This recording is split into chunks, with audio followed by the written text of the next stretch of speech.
brainwashing them that those who believe in God are mentally inferior. You can believe that's the fact. At 87 years old, a figure commanding international evangelical influence made a confession inside his sanctuary that left congregants wrestling with decades of assumptions. Before we explore the intricate web of polarizing declarations, audacious theological positions, and unwavering pronouncements that shaped his rise, one singular moment demands our attention. This revelation transcended politics and prophecy. It was profoundly, unexpectedly human. What ignited this turning point, and why did it resonate across millions of believers and skeptics worldwide? Let's rewind through the decades to understand how this religious voice became simultaneously beloved and reviled across American Christianity.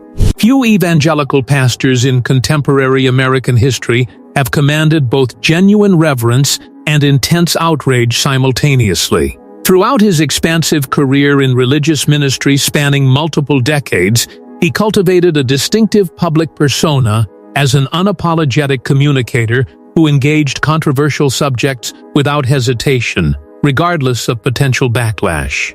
While other religious leaders prioritized quiet pastoral work confined within church walls, this minister consistently stepped into the public square, weighing in on geopolitical developments, political movements, biblical interpretation frameworks, and predictions about humanity's ultimate destiny. His willingness to occupy contested intellectual and spiritual terrain made him immediately recognizable across evangelical communities worldwide, yet simultaneously transformed him into a profoundly divisive public figure. Understanding what specifically cultivated that divisive reputation requires examining his foundational theological commitments. His most defining characteristic centered on his interpretive approach to biblical prophecy. This minister operated from the conviction that ancient scripture contained interpretive keys for understanding contemporary world developments. He frequently drew explicit connections between modern news headlines and ancient biblical predictions, suggesting that today's geopolitical crises pointed towards scriptural fulfillments. This interpretive framework reached mainstream consciousness exponentially through his 2006 best-selling book exploring nuclear confrontation as potentially fulfilling ancient biblical predictions about human civilization's ultimate trajectory. The prophecy attracted fervent supporters and vigorous critics alike. Admirers celebrated what they perceived as theological courage and scriptural faithfulness. Detractors dismissed the framework as dangerous speculation untethered from responsible scriptural interpretation. But this particular controversy represented merely one layer of a much deeper pattern. His most explosively controversial moment occurred when public comments suggested the Holocaust served a divinely appointed purpose within God's larger design for establishing Israel as a nation. The institutional and public reaction proved volcanic and immediate. Major Jewish organizations condemned the characterization. Interfaith religious leaders issued statements of objection. Countless Christian believers expressed deep discomfort. Many observers felt the remarks crossed an essential line separating bold theological interpretation from harmful minimization of one of human history's greatest atrocities. The backlash from this particular controversy defined perhaps the most critical turning point in his public narrative. Yet rather than retreating from public visibility or softening previous positions, Hagee maintained his theological commitments with remarkable consistency. His most devoted supporters actually intensified their backing, viewing him as a truth-teller fundamentally unwilling to compromise core convictions under social pressure or institutional criticism. Critics, however, interpreted the phenomenon very differently. From their perspective, his consistent refusal to acknowledge concerns suggested he prioritized provocative declarations over thoughtful dialogue, particularly regarding historically sensitive subjects or politically charged contemporary issues. His increasingly visible public alignment with conservative political movements and leaders further complicated perceptions among observers attempting to assess his actual theological influence versus his political influence. The fundamental question became increasingly difficult to answer. Where did pastoral authority end and political advocacy begin? Did this alignment strengthen or damage his credibility as a religious voice? Different constituencies arrived at completely different conclusions based on their own ideological starting points. The more years accumulated in his ministry, the more entrenched both supporting and opposing camps became in their assessments. New controversial declarations attracted new devoted supporters while simultaneously generating fresh waves of organized opposition. Throughout this entire period, Hagee remained perpetually central to cultural conversations about religion's appropriate role in public and political life. Yet why did this particular minister accumulate such extraordinary visibility and influence? Understanding the answer requires looking beyond mere controversy. At the foundation of his ministry lay theological teachings specifically addressing wealth, financial blessing, and divine favor.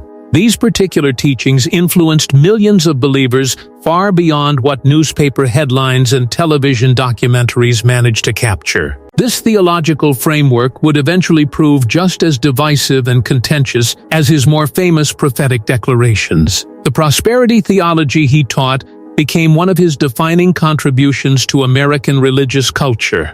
Hagee taught with considerable confidence that Scripture promised divine abundance and material blessing for believers who maintained faithfulness. He presented financial prosperity not as mere luck, circumstance, or personal achievement, but rather as a natural spiritual consequence flowing directly from obedience to God's revealed principles. Within his theological model, obedience to scriptural principles functioned as the primary mechanism unlocking earthly blessings, including financial advancement, health, and relational harmony. To his most devoted supporters, this message ignited genuine hope precisely when financial struggle felt overwhelming. Rather than accepting poverty as a permanent condition, congregants were actively encouraged to believe that faithfulness could transform their material circumstances. The message promised that crisis need not be permanent. Hope and expectation became defining emotional characteristics of his ministry. Yet not every observer embraced his theological interpretation. Critical voices within Christian scholarship offered sustained objection to his framework. They argued that Hagee had fundamentally oversimplified the relationship between spiritual faithfulness and material outcomes. They pointed out specific examples demonstrating that faithful believers routinely experience profound hardship through circumstance alone, entirely independent of personal sin or spiritual failure. Illness strikes the righteous and the faithless indiscriminately. Economic collapse destroys both believers and non-believers. Natural disasters do not discriminate based on spiritual status. These critics highlighted numerous biblical examples of saints enduring profound material loss while maintaining unwavering faith, suggesting that prosperity should never function as the primary measure of spiritual authenticity or divine favor. The fundamental disagreement revealed deep theological divisions within American Christianity itself. How should hardship be interpreted? When does suffering indicate spiritual failure? When does hardship represent persecution rather than punishment? These questions had no easy answers within Christian theology. Different traditions arrived at different conclusions based on their interpretive frameworks and historical precedents. Despite sustained objections from theologians and scholars, Hagee remained committed to his prosperity theology interpretation. He continued enthusiastically encouraging believers toward greater obedience, increased generosity, and unwavering trust in God's promises, convinced that divine rewards extended comprehensively into believers' daily material lives. Supporters experienced his words as profoundly empowering and liberating. Critics experienced these same words as burdensome, potentially creating shame for those already struggling economically. The debate surrounding his prosperity theology became inseparable from his public identity. Devoted followers embraced his message with unwavering loyalty and conviction. Academic theologians and religious scholars offered sustained intellectual criticism. The fundamental divisions showed no indication of softening or finding common ground, reinforcing his status as perhaps the most influential yet contested evangelical voice across his generation. But this powerful narrative of religious influence and theological controversy overlooks something equally important. Before the stunning public confession emerged, Hagee confronted a deeply personal trial that shook him fundamentally. Behind the confident pulpit presence, behind the commanding sermons broadcast to millions, and behind the television ministry reaching households across the continent, lived a man confronting devastating intimate loss. In 1975, his marriage ended in divorce. For a pastor occupying leadership within conservative religious culture, this development represented far more than personal disappointment or relational failure. The dissolution threatened everything he had worked decades to construct. The public response proved harsh and unforgiving. Supporters questioned whether his spiritual authority remained intact. Critics immediately weaponized the separation as definitive evidence his teachings lacked personal integrity or practical validity. Some observers suggested his public ministry had become irrelevant. The personal dissolution cast lengthening shadows across his expanding ministry infrastructure precisely when institutional momentum seemed unstoppable. Uncertainty permeated every dimension. Some wondered whether his institutional church might lose confidence in his leadership. Would congregants abandon their pastor? Could the congregation he had personally developed recover from this devastating blow? The pressure mounted beyond mere emotional injury. Genuine institutional consequences hung in the balance. Would Cornerstone Church survive its founding pastor's personal failure? Rather than surrendering to despair or retreating from ministry, Hagee persisted through the crisis with remarkable personal resilience and determination. He maintained his pastoral duties and ministerial commitments despite the devastating personal turmoil consuming his private life, demonstrating genuine perseverance through genuine trial. His choice to remain committed despite personal devastation became its own powerful testimony to faith and perseverance in difficulty. A critical turning point arrived in 1976 when Hagee entered a new marriage. His new spouse became an extraordinary source of personal and relational stability precisely when the emotional ground felt uncertain. Together they began the difficult work of rebuilding fractured pieces, restoring personal relationships, strengthening marital bonds, and stabilizing the institutional ministry structure. Shared conviction about ministry and mutual personal commitment transformed their partnership into a genuine foundation, supporting both growing family and expanding religious organization. The comeback narrative resonated with many supporters. Personal failure need not determine ultimate life trajectory. Even respected spiritual leaders experience genuine hardship and devastating loss. What ultimately matters is demonstrating perseverance through the valley of difficulty, rather than allowing failure to define their entire life narrative. Individuals possess agency to rebuild and move forward. This redemptive arc reflected Christian convictions about grace and restoration. Yet the truly astonishing moment, the admission that would reshape how people understood his entire legacy going forward, still lay ahead in his ministry. After spending nearly 5 decades communicating with apparent absolute certainty, defending contentious positions without significant flinching, and personally building influence across one of America's largest congregations, few observers anticipated vulnerability or hesitation from this particular religious figure. His entire ministry had consistently rested upon presenting clear biblical answers, delivering definitive theological interpretations, and projecting unshakable conviction about spiritual truth.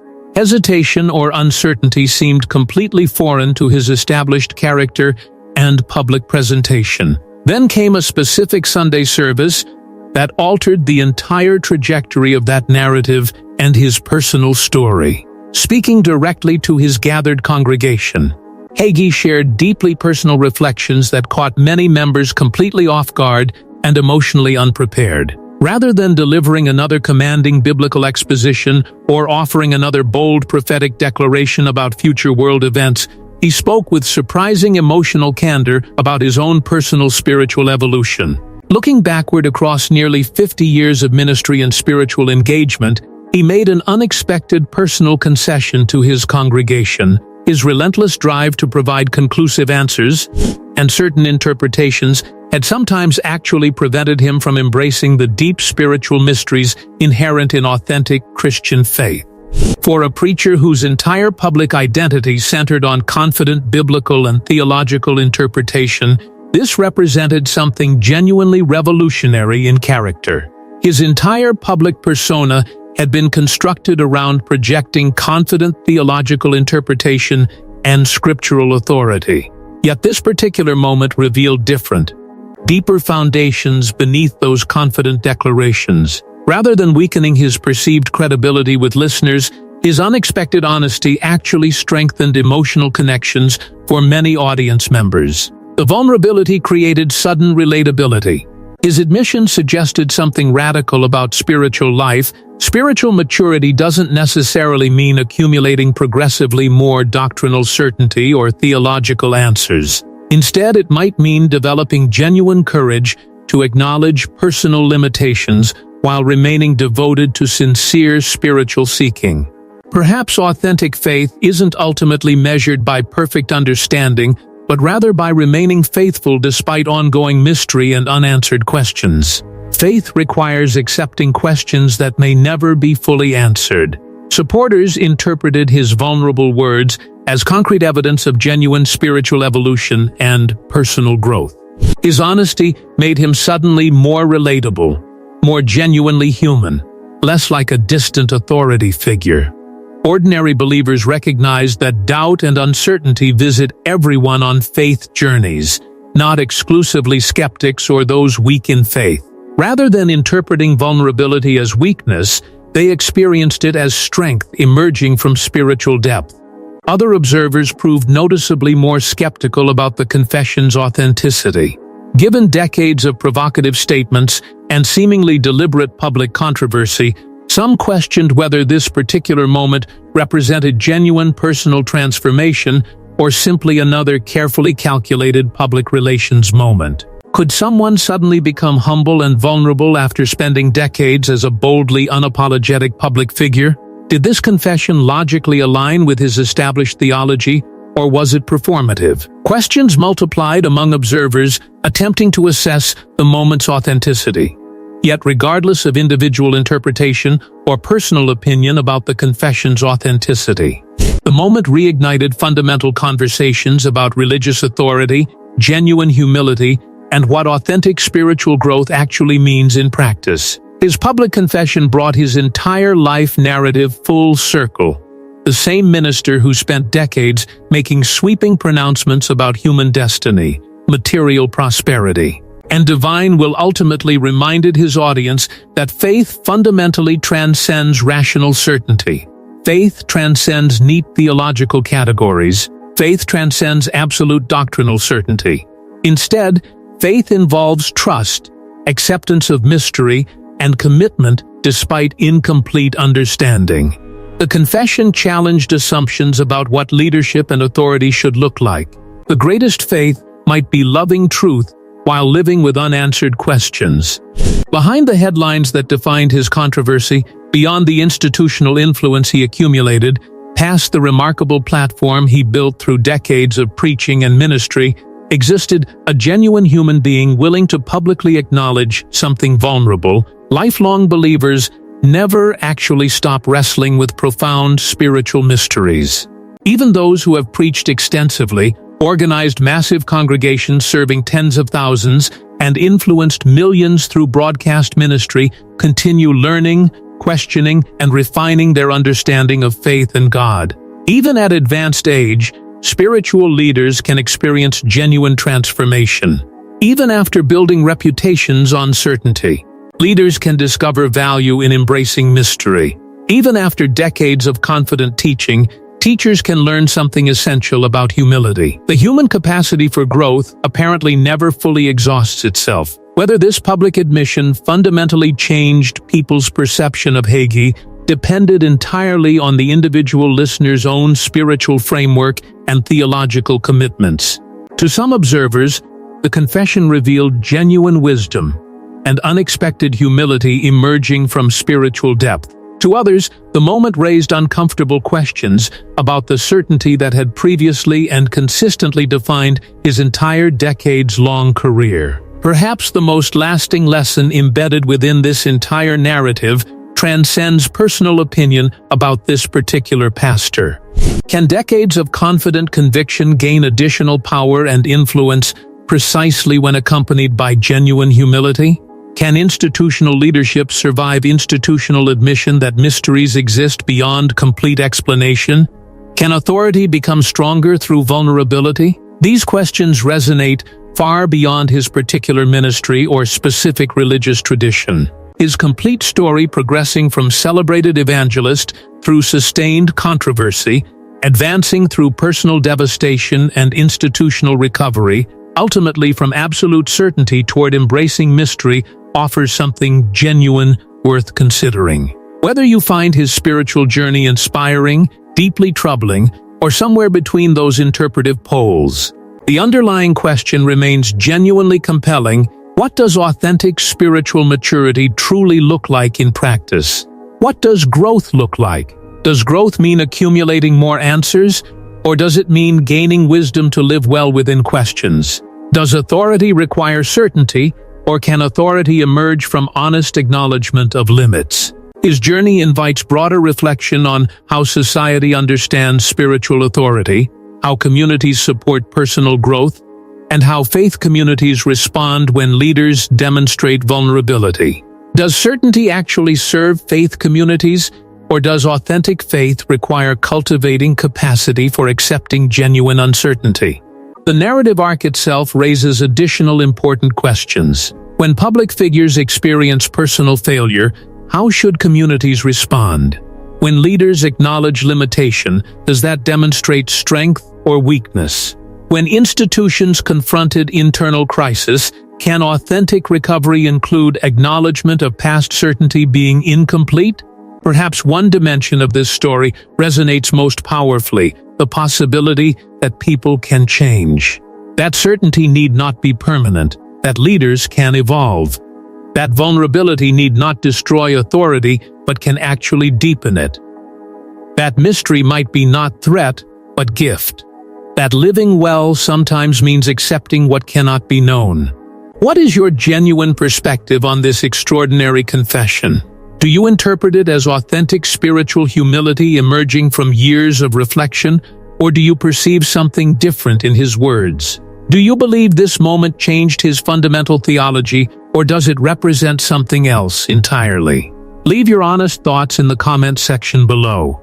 Crime Brief genuinely wants to hear your perspective and your interpretation of this remarkable moment. Different viewers will draw different conclusions, and that's exactly the point. Faith communities need diverse perspectives. Hit that like button to support this channel as we continue investigating the lives and legacies of powerful figures who have profoundly shaped American religious culture. Your support helps Crime Brief produce more deep-dive investigations into complex religious narratives. Make sure you're subscribed so you don't miss our next investigation into influential spiritual leaders and how they navigate the complexity between public presentation and private reality. Subscribe now and activate notifications so you stay connected with Crime Brief as we explore more extraordinary stories about faith, leadership, and the human journey.